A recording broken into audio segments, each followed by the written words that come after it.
Je suis un des premiers tatoueurs. D'accord. J'ai ouvert les pages jaunes avec Bruno qui était à Pigalle il y a des années, ça n'existait pas. Maintenant, c'est tout le monde se fait tatouer, tout le monde se fait percer, tout le monde quoi. Oui, c'est des... Déjà le Japon, c'est déjà toute une histoire de vivre, de tout ça, c'est encore... Et vous l'avez découvert comment? Par les arts martiaux. D'accord. Voilà. Toutes les traditions, tout ce qui est Tamaro, Okusai, Hiroshige, Yoshitoshi, Kunioshi, etc. Kunisada Ier, etc.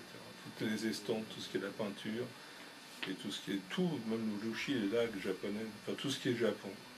Les lacs, les armes, les sabres, les estampes, tout ce qui fait partie du Japon. Même la nourriture. Mais de base, en fait, moi je suis asiatique. Et donc, je me suis toujours dit, en fait, comme tatouant, je ferais vraiment des choses qui sont en rapport avec ma culture, avec mes origines. Et voilà pourquoi j'en suis venu, en fait, au tatouage asiatique. Maintenant, nous, ce qu'on fait, c'est qu'on ne fait pas un japonais traditionnel, on fait vraiment un japonais, enfin du renouveau sur le japonais. On essaie de travailler vraiment sur toute la culture asiatique, garder une base japonaise, mais de prendre du cambodgien, prendre du vietnamien, prendre un petit peu de toutes les cultures. Après, on est vraiment, c'est notre spécialité, mais on peut très bien aussi faire du polynésien. On fait d'autres tatouages, ça dépend vraiment de la demande, mais en général, on préfère rester dans le côté asiatique, donc tout ce qui est dragon, phénix, les bouddhas, voilà, c'est ça notre spécialité. Je me déplace moi, je vais aux États-Unis tatouer. Je fais des séminaires d'études de tatouage une fois que je partais à Avignon. Au mois de décembre, on ne m'a pas vu ici. Je suis parti 7 jours au Japon, je suis revenu, je suis parti en Allemagne, je suis revenu, je suis reparti à Avignon.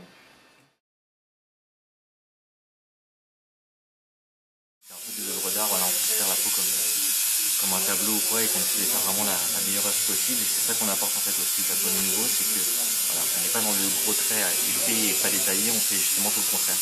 On reste dans le style tout en apportant de la finesse et vraiment du détail. On a des clients qui viennent vraiment parce qu'ils se sentent concernés par cette culture asiatique, qui viennent faire des bouddhas ou des dragons, qui connaissent même parfois les significations mieux que nous, par rapport à certaines légendes qui sont racontées sur les cartes koi, par exemple les dragons, des choses comme ça.